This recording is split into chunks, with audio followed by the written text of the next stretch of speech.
Hello दोस्तों, स्वागत है आपका स्पार्क कोचिंग सेंटर में। तो गाइस, आज की वीडियो में है हम पढ़ेंगे क्लास 12th की political science book second. Chapter है, अध्याय का नाम है, अध्याय है 3 और चैप्टर का नाम है नियोजित विकास की राजनीति। ठीक है, ये मेरा फोन नंबर है 8178988103।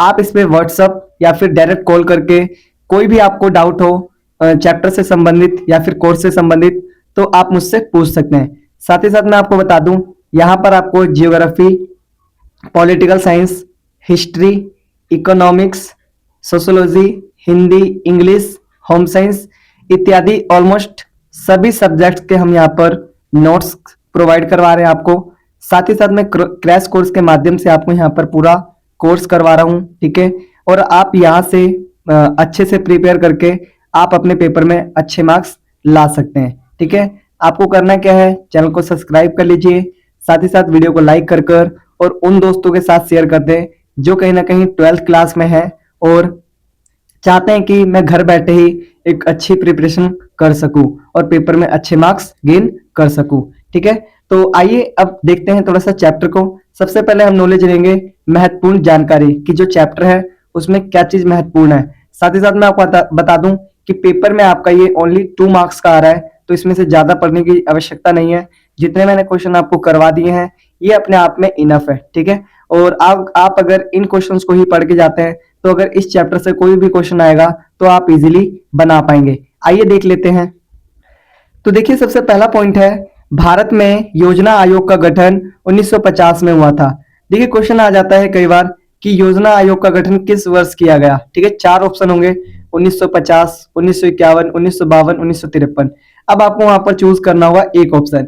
तो आप जस्ट याद रखिए जो योजना आयोग है उसका गठन हुआ था 1950 में। बाकी आपको कुछ याद नहीं रखना, क्योंकि आपको सीधा आंसर याद होगा तो आप सीधा आंसर पे ही टिक लगाएंगे। ठीक है, आपको इधर उधर कोई भी ऑप्शन जाने की जरूरत नहीं पड़ेगी। ठीक है, तो अच्छे से याद कर लीजिएगा, आ सकता है। ठीक है, 2 ही मार्क्स का क्वेश्चन आएगा इस पेपर में, इस चैप्टर में से, तो इनफ है जितना मैंने यहाँ पर करवा रखा है। ठीक है, आगे देखिए दिखा रखा है प्रथम पंचवर्षीय योजना 1951 से 56 तक चला। मुख्य उद्देश्य था कृषि क्षेत्र का विकास करना। देखिए, जो पहली पंचवर्षीय योजना थी वो कब से कब तक चली थी, वो चली थी 1951 से लेकर 1956 तक। ठीक है, 1956 तक चली थी। उसका मुख्य उद्देश्य क्या था, कृषि पे ध्यान दिया गया था। किस पे, कृषि पे। ठीक है, पेपर में हो सके क्वेश्चन आ जाएगा तो अच्छे से पढ़ लीजिएगा, कोई ज्यादा टफ नहीं है, एक बार पढ़ेंगे याद हो जाएगा। ठीक है, आगे देखिए दिखा रखा है दूसरी पंचवर्षीय योजना 1956 से 1961 तक चला। दूसरी कब से कब तक चली भाई, 1956 से 1961 तक। ठीक है, मुख्य उद्देश्य क्या था, भारी उद्योगों के विकास पर जोर। मतलब कि इसमें मुख्य उद्देश्य यह था कि जो उद्योग है ना उनको और ज्यादा बड़ा किया जाए। ठीक है, और ज्यादा टेक्नोलॉजी से भरपूर किया जाए ताकि और भी बड़ी बड़ी चीजों को हम बना सकें यहाँ पर। ठीक है, आगे देखिए, आगे है आपका 1 जनवरी 2015 से योजना आयोग के स्थान पर नीति आयोग अस्तित्व में आया। मतलब कि अगर हम बात करें जो आपका योजना आयोग पहले था वो अब उसी को ट्रांसफॉर्म कर दिया गया है किसमें, नीति आयोग में। कब किया गया भाई, 2015 में। ठीक है, अस्तित्व में आया, जिसके अध्यक्ष प्रधानमंत्री श्री नरेंद्र मोदी जी हैं। मतलब कि जो नीति आयोग है उसके जो अध्यक्ष हैं वो कौन है, वो है श्री नरेंद्र मोदी जी। ठीक है, तो बहुत आने के चांसेस इस क्वेश्चन के 100% है, तो आप पढ़ के जाइएगा। ठीक है, अभी आपको प्री बोर्ड में ही पता लग जाएगा कि किस तरीके से इन क्वेश्चंस को हमें प्रिपेयर करना होता है। ठीक है, अगर आप पढ़ेंगे तो 100% में बता रहा हूं आपको प्री बोर्ड में ही आपको आपका रिजल्ट पता लग जाएगा यहाँ से। ठीक है, दिखा रखा है नेक्स्ट, राष्ट्रीय विकास परिषद का गठन 6 अगस्त 1952 को हुआ। 1 मार्क्स का क्वेश्चन पूछा जा सकता है कि राष्ट्रीय विकास परिषद का गठन किस वर्ष हुआ, तो आप लिख दीजिएगा 1952। ठीक है, अगर मैं बात करूं योजना आयोग का तो 1950। ठीक है, याद रखिएगा, ये 1-1 मार्क्स के क्वेश्चन में आ सकता है और फिर बच्चे कंफ्यूज हो जाते हैं, तो ये कंफ्यूजन ना हो इसलिए मैं यहाँ पर ऑलरेडी बता रहा हूँ आपको बहुत अच्छे से। साथ ही साथ अगर मुझे और भी टाइम मिलेगा तो मैं आपके लिए 1-1 मार्क्स के क्वेश्चन जो आपका प्री बोर्ड है उस समय अपलोड कर दूंगा सभी चैप्टर्स का। बने रहिए चैनल के साथ और सीखते रहिए। ठीक है, आगे देखिए, आगे दिखा रखा है महत्वपूर्ण प्रश्न। तो ये मेरा फोन नंबर है 8178988103। आपको कोई भी डाउट हो किसी भी सब्जेक्ट रिगार्डिंग तो आप मुझसे कभी भी कॉल करके पूछ सकते हैं। ठीक है, दिखा रखा है क्वेश्चन नंबर फर्स्ट, आपका महत्वपूर्ण प्रश्न है और इनमें से ही क्वेश्चन आएंगे पेपर में, ठीक है। आपको प्री बोर्ड में ही पता लग जाएगा कि हम क्या यहाँ पर आपको प्रोवाइड करवा रहे हैं और आप किस तरीके से और अच्छी तरीके से प्रिपरेशन यहाँ कर सकते हैं, ठीक है। आने वाले टाइम में मैं ऐसे क्वेश्चंस भी लेकर आऊंगा जिनके चांसेस कहीं ना कहीं पेपर में 100% होंगे, तो चैनल के साथ बने रहिए, ठीक है। देखिए पहला क्वेश्चन है, आजाद भारत के सामने विकास के कितने मॉडल थे। देखिए जब भारत आजाद हुआ था तो उस समय भारत के समक्ष दो मॉडल थे, एक था समाजवाद और दूसरा था पूंजीवाद। लेकिन भारत, ठीक है, और तीसरा था मिश्रित अर्थव्यवस्था, ठीक है, कि भारत दोनों को मिक्स करके एक अर्थव्यवस्था बनाए। और तीसरा मॉडल, तो कितने मॉडल थे, 3 मॉडल थे, ठीक है। तो ये याद रखिएगा, पेपर में अच्छे से कर लीजिएगा, ठीक है। आगे दिखा रखा है क्वेश्चन नंबर सेकंड, नव लोकतांत्रिक पहल नामक विकास अभियान किस प्रदेश में चलाया गया। तो बहुत इजी क्वेश्चन है आपका, है केरल। कौन से राज्य में, केरल में चलाया गया, ठीक है। अच्छे से कर लीजिएगा, ये एक एक मार्क्स के क्वेश्चन आएंगे तो कोई भी दिक्कत आपको नहीं होगी, ठीक है। आप इजीली बस ये देखिए कि किसकी नव लोकतांत्रिक की बात की गई, तो ये तो केरल में चलाया गया था। 4 ऑप्शन दे रखे होंगे, आपको केरल ही चूज करना है, ठीक है। आगे दिखा रखा है, पंचवर्षीय योजना का मॉडल भारत ने किस देश से प्रेरित होकर अपनाया। मतलब कि हम किसी भी चीज को अपनाते हैं तो किसी से प्रेरित तो होते हैं ना भाई, ठीक है। जैसे मैं प्रेरित हुआ भी, मैंने टीचिंग किससे स्टार्ट की, किसी से प्रेरित होकर स्टार्ट की होगी, ठीक है। तो मैंने जैसे प्रेरित होकर टीचिंग स्टार्ट की, वैसे ही कोई और होगा। जैसे ही भारत ने क्या करा, पंचवर्षीय योजना लिया, कहां से लिया, सोवियत संघ से, ठीक है। कहां से, सोवियत संघ से, ठीक है। यूएसएसआर जिसे हम कहते हैं। 12th में जो अपना पहला वाला चैप्टर है उसमें आपने बहुत अच्छे से पढ़ा भी होगा, ठीक है। आगे दिखा रखा है, पोस्को प्लांट का विरोध, चौथा क्वेश्चन है, पोस्को प्लांट का विरोध किस राज्य में हुआ था। जो पोस्को प्लांट है उसका किस राज्य में हुआ था भाई, उड़ीसा में हुआ था। किस में हुआ था, उड़ीसा में, ठीक है। उड़ीसा की राजधानी क्या है, भुवनेश्वर। चलिए बढ़िया, वेरी गुड।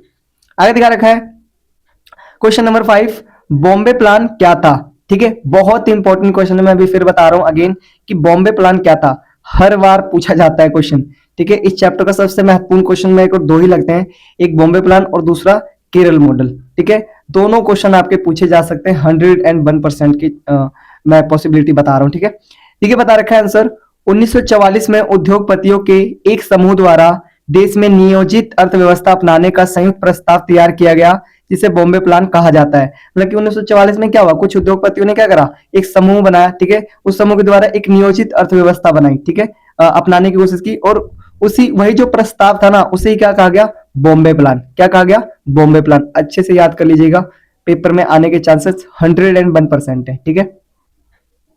आगे देखिए, नेक्स्ट क्वेश्चन है आपका छठा, द्वितीय पंचवर्षीय योजना किस प्रकार से प्रथम पंचवर्षीय योजना से भिन्न थी।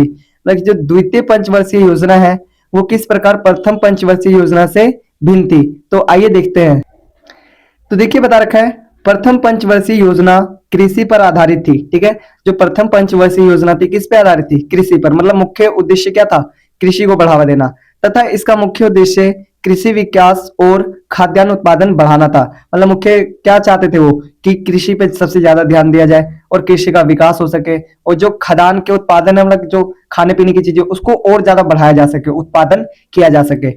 द्वितीय पंचवर्षीय योजना कृषि पर आधारित थी, सॉरी जो यहाँ पर मिस्टेक हो गया है, ठीक है, आप लोग सही कर लीजिएगा।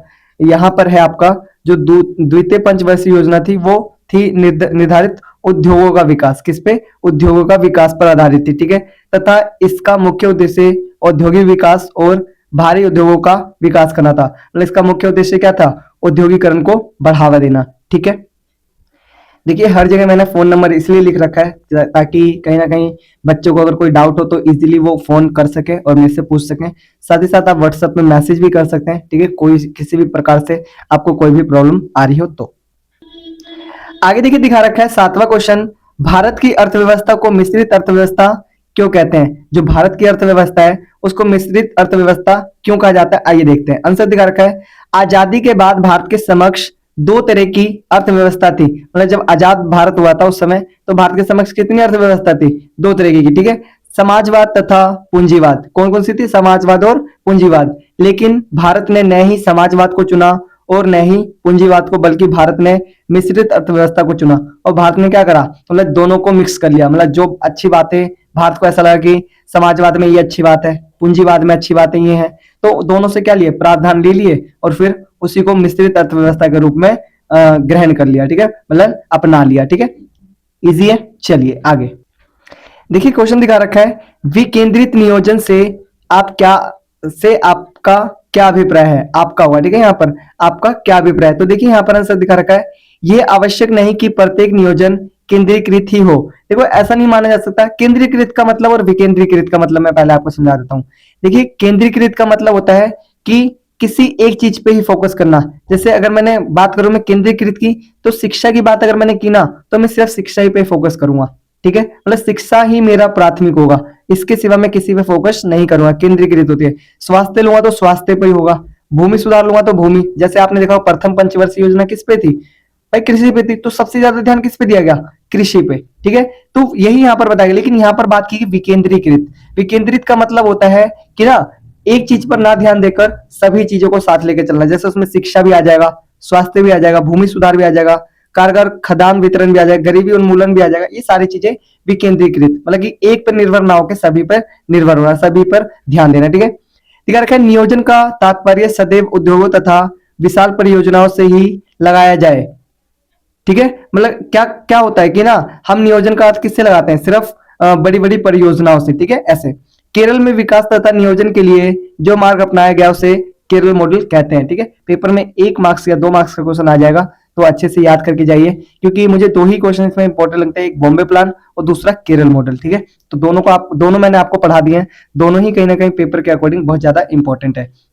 दिखा रखा है, इस मॉडल में शिक्षा, स्वास्थ्य, भूमि सुधार, कारगर खाद्यान्न वितरण तथा गरीबी उन्मूलन पर जोर दिया गया।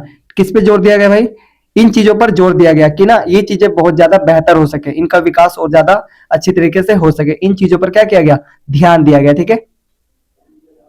आगे देखिए, आगे 9वां क्वेश्चन है, इंपॉर्टेंट क्वेश्चन है ये भी, ठीक है। तो अभी तक मैंने जितने भी क्वेश्चन आपको करवाए, यही क्वेश्चन आपके कोई ना कोई पेपर में आ जाएगा एज इट इज। तो अच्छे से करके आइएगा, कोई भी क्वेश्चन छोड़िए मत, जो समझ में आ रहा है लिखने की कोशिश करिए, ठीक है। दिखा रखा है, योजनाकारों का बुनियादी लक्ष्य क्या था। जो योजनाकार होते हैं उनका सबसे मुख्य लक्ष्य या फिर बुनियादी लक्ष्य क्या था। देखते हैं, योजनाकारों का बुनियादी लक्ष्य देश के संसाधनों का कुशल और संतुलित उपयोग करना, तीव्र औद्योगिकरण को बढ़ावा देना और आर्थिक और सामाजिक विकास को सुनिश्चित करना था।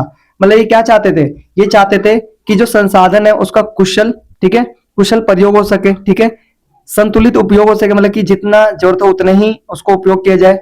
तीव्र औद्योगिकरण को बढ़ावा देना, मतलब कि जो औद्योगिकरण उसको और ज्यादा बढ़ावा दिया जाए, तेज किया जाए। और आर्थिक और सामाजिक विकास को सुनिश्चित करना, मतलब कि ये तय करना कि हाँ ये इससे हमारा इतना आर्थिक विकास होगा और सामाजिक विकास होगा, ठीक है। यही उनका कार्य था योजनाकारों का, ठीक है। आगे दिखा रखा है, इसका उद्देश्य भारत की अर्थव्यवस्था में संरचनात्मक परिवर्तन लाना, रोजगार बढ़ाना और सामाजिक रूप से वंचित वर्गों को सशक्त बनाना था, ताकि देश आत्मनिर्भर बन सके। मतलब कि इसका मुख्य कार्य क्या था, मुख्य उद्देश्य ये था कि हमारे देश में ना परिवर्तन आए, कैसा, संरचनात्मक परिवर्तन आए, ठीक है, रोजगार बढ़े, सामाजिक रूप से जो वंचित लोग हैं उनको सशक्त, उनको शक्तिशाली, उनको पावर्स देना, मतलब कि वो चाहे पैसे की हो सकती है, चाहे रोजगार की हो सकती है, ठीक है। तभी क्या बन पाएगा हमारा देश, आत्मनिर्भर बन पाएगा, ठीक है। आत्मनिर्भर कब बन पाएगा, जब हमारे अंदर स्किल होगी, जब औद्योगिकरण बहुत अच्छा होगा, तभी तो बन पाएगा ना। तो वो कब बन पाएगा, जब हम योजना बना के किसी चीज को, कार्य को करेंगे, तभी हो पाएंगी सारी चीजें, ठीक है। तो योजना बनाना बहुत ज्यादा जरूरी है। तो गाइज आज की वीडियो में ये जो 9 क्वेश्चंस हैं, ये बहुत इंपॉर्टेंट क्वेश्चन है, और इस चैप्टर में से आपका ओनली 2 मार्क्स का क्वेश्चन आएगा, तो आप इजीली अटेम्प्ट कर सकते हैं। सभी मैंने आपको करवा दिया है। कोई भी डाउट हो आपको तो 8178988103 पर आप मुझे कॉल कर सकते हैं, ठीक है। आने वाले टाइम में और भी बेहतरीन चीजें मैं यहाँ पर लाने की कोशिश करूंगा। साथ ही साथ मैं आपको बता दूं, यहाँ पर history, geography, political science, economics, home science, sociology, Hindi, English, physical education, सभी सब्जेक्ट्स के मैं यहाँ पर नोट्स प्रोवाइड करवाऊंगा आपको, और साथ ही साथ एक्सप्लेन करूंगा, तो आप इजीली सारी चीजें सीख सकते हैं, ठीक है। आज के लिए इतना ही, मिलते हैं नेक्स्ट वीडियो में, तब तक के लिए टाटा बाय बाय, जय हिंद, जय भारत।